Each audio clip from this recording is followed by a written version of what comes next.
Канал Польза.нет, Oppo X5 Pro, керамика. Это уже второй тест по утоплению. Что я хочу сказать, что в разных источниках, на разных официальных сайтах есть разная информация по поводу IP68. Проще говоря, они говорят, что они проверяли, но никаким образом в гарантию это не включено. Еще один тест вы увидите в серединке ролика. Телефон жив.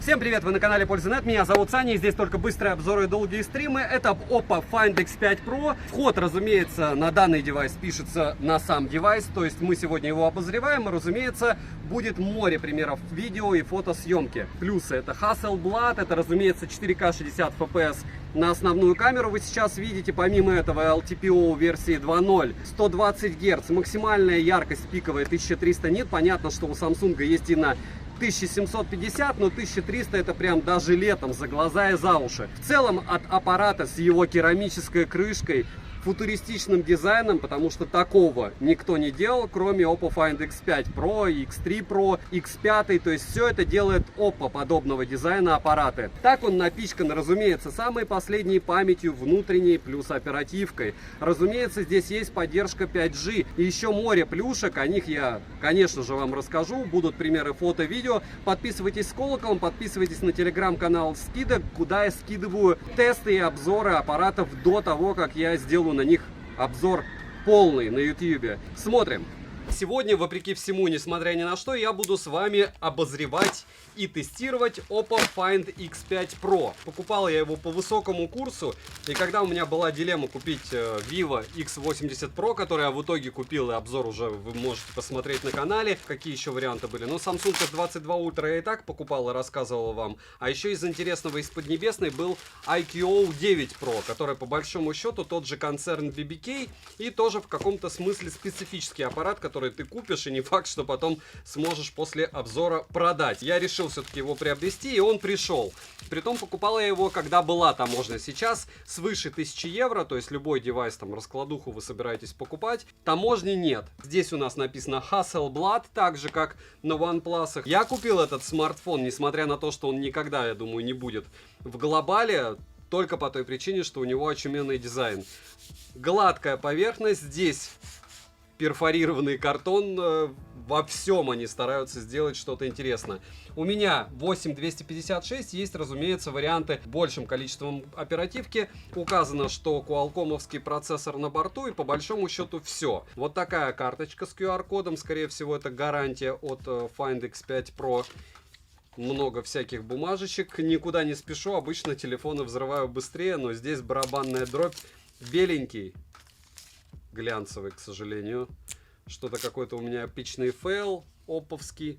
Смарт. Камера довольно классно, получается, не выпирает, а вытянута из корпуса. Но это все лирика. Самое главное, что меня интересует к этому смарту, что защитная пленка здесь с довольно неплохой олеофобкой, фронталка в правом верхнем углу, и это хорошо, не люблю я по центру. Есть чехол, понятно, что большинство цветов он будет портить, белый по мне он только украшает. Если к серому у меня бы были проблемы морально-этические, серый мне нравится, а это дело выглядит не то что своеобразно, то есть, ну, реально телефон выглядит как флагман, когда ты понимаешь, что топовые материалы, топовая сборка, и это не попытка танцевать вокруг. Кабель USB Type-C, USB-A. Следующий момент. Разумеется, блок зарядки на 80 Вт, к сожалению, китайская вилка. Но опять же, возможно, когда вы уже смотрите в глобале, есть этот смартфон, пока его нет. Весит все это дело 216 граммов, и это на 11 граммов больше, чем у айфона. По размерам 162 миллиметра на 73 миллиметра. И толщина с блоком камер, которые довольно неплохо утоплены. 10,2 миллиметра, неважно сколько без блока камер, правда? Очень удобно, здесь дырочка для извлечения лотка отделена от микрофона. Type-C-шник практически по центру находится. Не практически, а по центру. Симки можно запихивать 2 физические, плюс лоток прорезинен. Смотрим. Розыгрыши море, читаем описание, какие сейчас актуальны. Разумеется, я разыгрываю наушники Sony и 5 Mi Band 6 серии за лайк, подписку и комментарий к любому видео. Плюс там еще защищенный телефон. Подписывайтесь с колоколом, не забывайте подписаться на телеграм-канал взаимопомощи и скидок. Перейдем же к смартфону, полетели. В продаже я встретил только белую и черную расцветку данного смарта. Про дизайн смартфона, я думаю, повторяться не стоит. Я тем более за обзор раз 10 про него вспомню. Тыльная часть выполнена из керамики, а рамки алюминиевые. В руке без чехла лежит удобно, но я бы не стал его носить без чехла. Вдобавок даже с чехлом смартфон смотрится шикарно. Корпус марки, но в белой расцветке, отпечатки пальцев незаметны. Опять же, если носить без чехла. Пользоваться смартфоном одной рукой можно без проблем. Сборка отличная и никаких зазоров я не обнаружил. На правом борту расположена кнопка питания, а на левом качель регулировки громкости. Далее есть разъем для зарядки USB Type-C в версии 3.1, за что огромнейшее спасибо, так как выше версии 2.0 очень редко сейчас встречается даже в флагманах. Также мы имеем стандартно 2 микрофона, а ИК-порта и мини-джека не завезли, что неудивительно. Динамики основной и разговорный, который также выступает в роли основного. Звучание здесь стерео. Dolby Atmos на борту, звучание мне понравилось, но лично я встречал и лучше. Вспоминаем Mi 12 Pro, допустим. Кастомного эквалайзера в стоке нет. Все уже поняли, смартфон имеет защиту от воды и пыли класса IP68. Я топил его в воде 2 раза, по итогу с ним ничего не случилось, но опять же, как я понимаю, это не гарантийный случай, если он утонет. И гарантийным он будет только в случае, если это будет Snap. В общем, изучайте 300 тысяч раз условия при покупке, если будете покупать не на Али. Если будете покупать на Али, смысла в этой гарантии в принципе нет. Но в целом не тонет. Летим дальше. Смартфон оснащен бионическим AMOLED-дисплеем на 6,7 дюйма с разрешением 3216 на 1440 точек Quad HD+.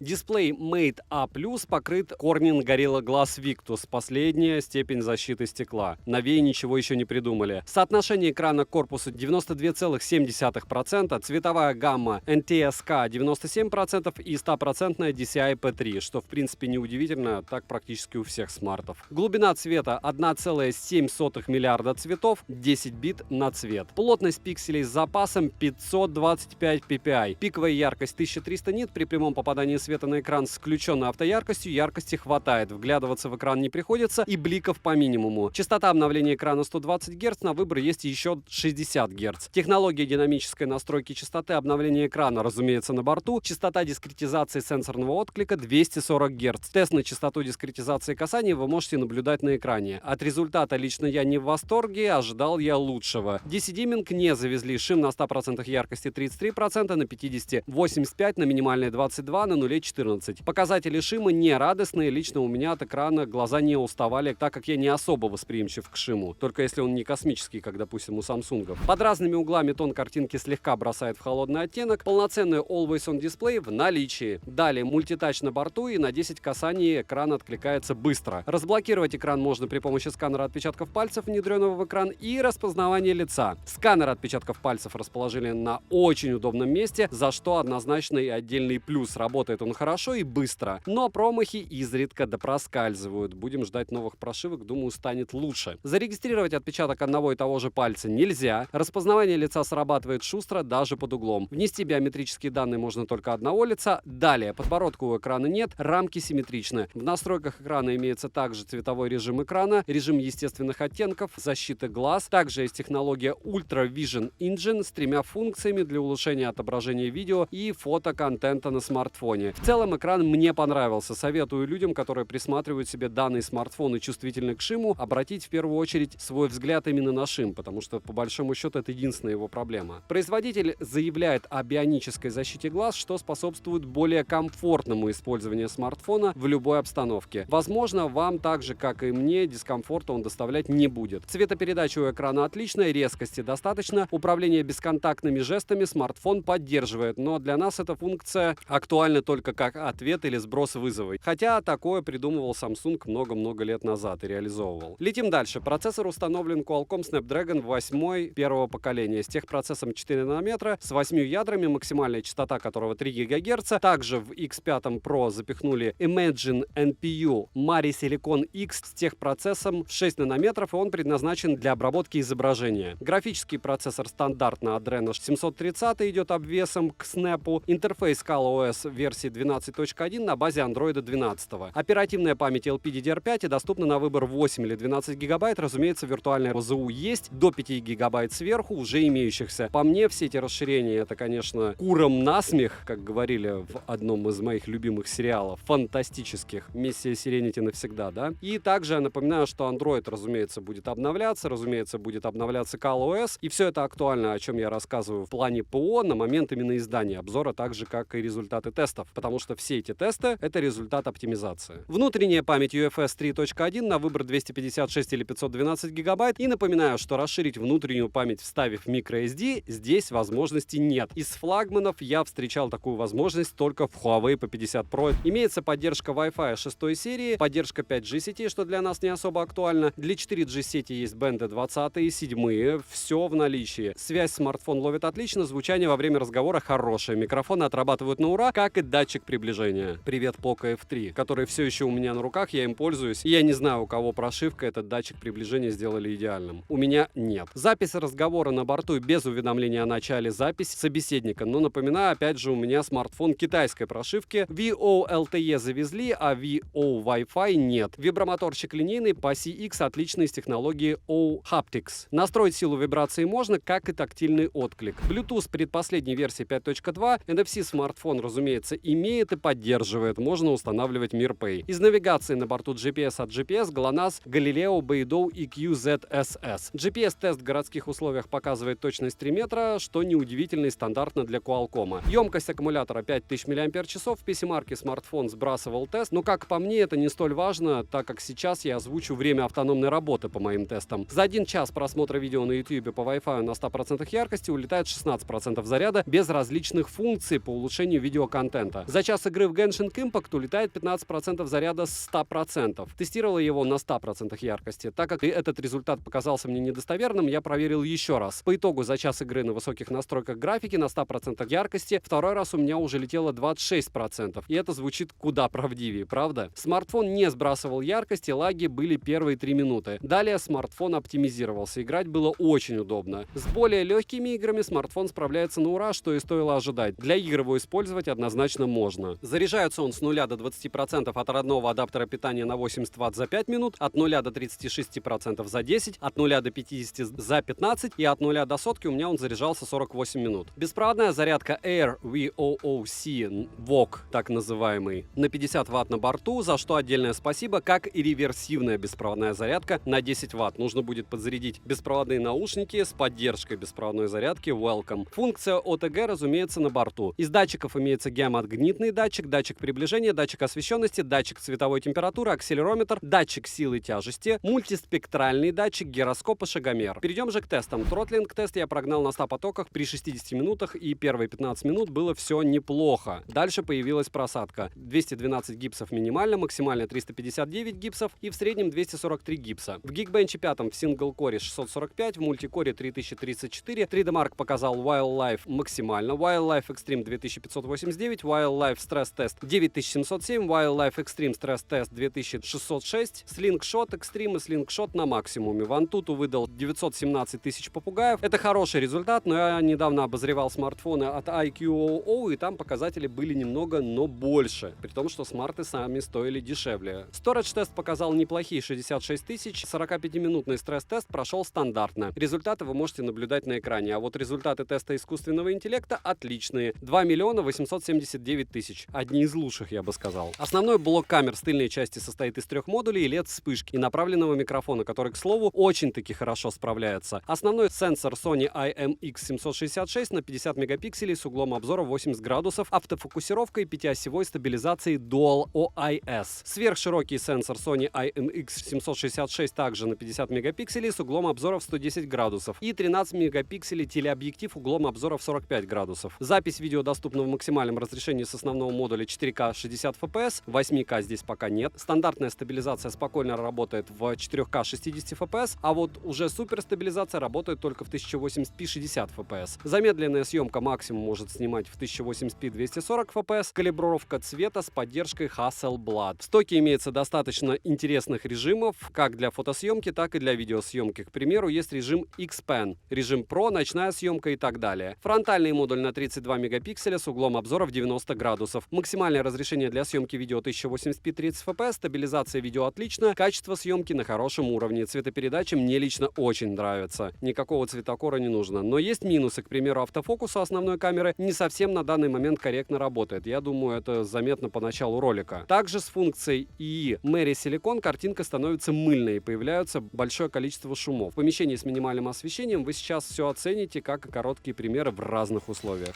1080p 30 fps это пример съемки Oppo Find X5 Pro. Что я могу сказать? Первое, здесь есть удобная функция, как в айфонах, Apple iPad'ах, на фронталке. Видите? А-ля рыбий глаз, это раз. 2, к сожалению, разрешение минимально. 3, я вижу просто лютое количество шумов, даже в данном, получается, тесте. Почему? Черт его знает. Ну, фронталка, как всегда, с ума сходит у BBK. В принципе, по стабу неплохо. По картинке нужно будет еще смотреть, но вот такие вот флагманы у BBK соляви. И вот она, супер-мега отличная стабилизация. Только барабанная дробь это всего 1080p. В 4К этого суперстаба нет. Сейчас вы запомнили картинку, как все плавненько. Иду, не стараясь, держу телефон в одной руке. И все он стабилизирует. А вот это уже 4К. И я иду, держу телефон в двух руках, стараюсь снимать плавненько. Но мне не кажется, что это дело супер получается. Хотя, с другой стороны, в принципе, неплохой результат по стабилизации. Видал я в разы хуже. Если брать X, максимум X10, мыло. Но первое ощущение от фронталки довольно простое. Снимает хорошо, но только в очень простых условиях. Это раз. 2. Очень удобная штука, вот смотрите. Ближе дальше. Пусть чуть-чуть, кажется чуть-чуть, но это позволяет не вытягивать мне полностью руку, как я иногда делаю, для того, чтобы снимать. И вот это фокусное расстояние, ну, комфортно. Комфортно. Следующий момент. По поводу, опять же, фронталки. Разрешение, конечно, не флагманское, с одной стороны. С другой стороны, опять же, помним, что здесь база, основная камера, и BBK никогда это не скрывает, в принципе. 4К 60 FPS, ультраширик, и вот такая вот картинка у вас будет на экране, если будете снимать с него. 4К 60 FPS основная камера. Здесь все поприятней. Против солнца. Наш любимый дневной автофокус на гайке. Не ночной, но отлично. Быстрый-быстрый. 4К 60 fps, съемка с двух рук рядом с дорогой. Слышите, как отрабатывают микрофоны. Если медленно поворачиваю, опять же руками, никакого стабилизатора типа Osmo у меня нет. Максимум X20 по фотографии было. Ну прям хорошо. Вопрос, как микро будет отрабатывать. Снимаю в чехле. Вот сейчас движение в руке в левой. Смарт. И сейчас будет изменение освещения. Будем потом смотреть, справился он или нет. Любимый спокойный режим. Фронталка, видите, что позади меня справляется так себе, как и со светом. Но свет максимально неприятный, теплый. И сейчас я буду выходить на место, где уже светит солнце. К слову, кружочек, разумеется, можно двигать в режиме реального времени во время съемки. Это все в стоке. Тоже фотографировал в X20 увеличении только что. Я думаю, фотки вы увидите. С ультраширика увеличивать нельзя в 4К. Можно только фотографировать. Можно, разумеется, еще включать вспышку. Основная камера 4К. И здесь уже можно увеличивать в X10. Мыло-мыльное. Солнце солнечное, да? 60 FPS, основная камера. Съемка с двух рук. Oppo Find X5 Pro. Ну, по мне, шикарно снимает, конечно. Смотрим места, где в него попадает солнце. Если встать, все равно шикарно. Основная камера, ветер 4К 60 FPS, Oppo Find X5 Pro. Вот сейчас прям ветер на меня дует сильно. Съемка против солнца. И вот так можно снимать виды. Фронталка, съемка против солнца. 1080p, Oppo Find X5 Pro. И, как вы видите, позади меня ничего не размыто. Справляется она неплохо. Не считая разрешения, можно вот так приближать, либо отдалять. Ультраширик против солнца, ветра нет. Основная камера 4К 60 FPS, против солнца, ветра нет. Основная камера 4К 60 FPS, солнце позади меня, ветра нет. И вот так она будет отрабатывать против солнца, на которое смотреть больно. 1080p 30 FPS, Чудо-остров. Чудо-парк. Чудо-остров. Кресты. Крестовский остров. Oppo Find X5 Pro. Буду смотреть, как он в записи, потому что, опять же, на смартфоне 13 Pro Max, когда я записывал, казалось, что записывал с плохим стапом. А потом, когда я посмотрел, оказалось, что все хорошо. Поэтому пока выводов делать не буду. А вы сейчас уже все видите. Вот на фото здесь лютый пересвет у фронталки, видео же он вытягивает. Вот там вообще ничего не видно было, сейчас я снимаю. Основная камера 4К 60 FPS. 4К 60 FPS, максимум фото вы видели X20. И основная камера. Еще один экстремальный вид развлечений.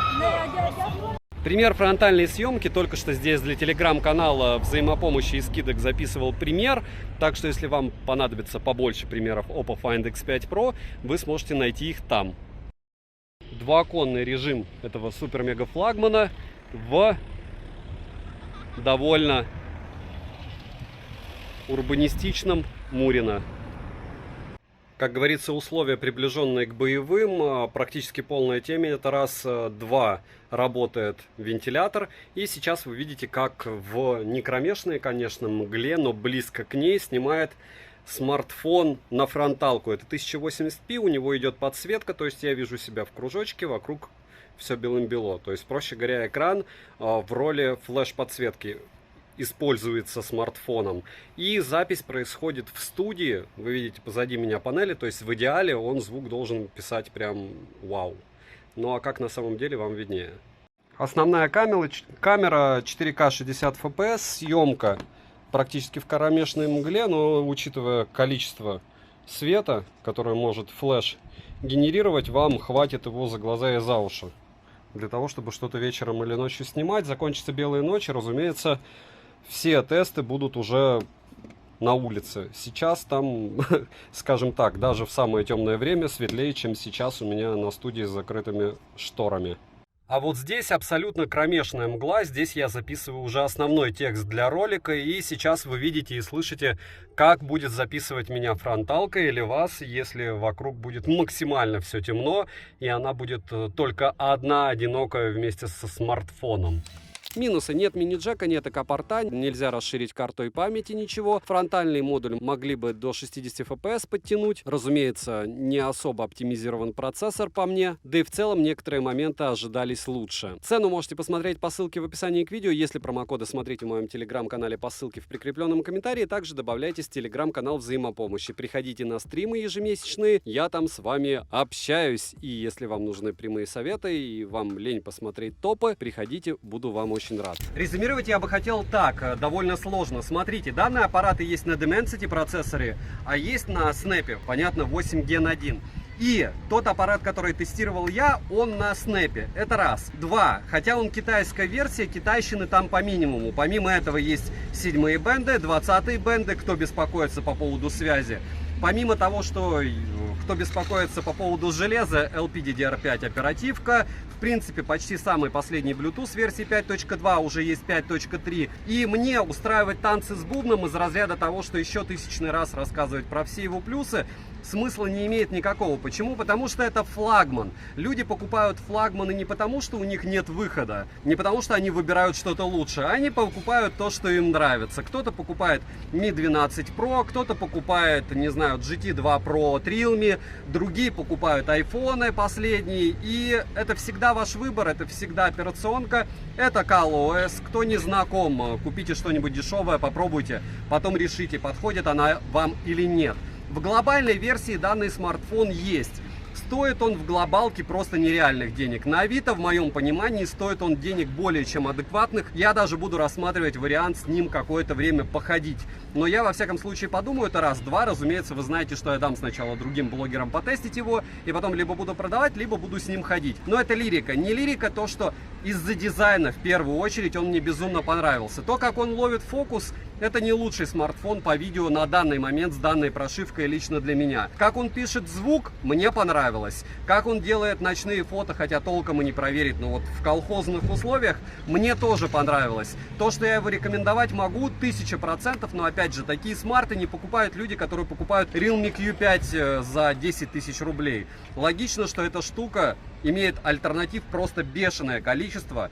За меньшие деньги, за большие деньги. Все результаты тестов, фото, видео, всего остального вы увидели. Смарт классный. Подписывайтесь на телеграм-канал взаимопомощи, телеграм-канал скидок. Ну и в целом на канале есть два топа. Один до 25 тысяч рублей, второй свыше 25 тысяч рублей. Из свежего, чтобы я вам советовал. Девайсу однозначно да. Подписывайтесь с колоколом. Еще раз пишите в комментариях, что бы вы хотели увидеть на обзоре. Добра и удачи вам, дорогие друзья.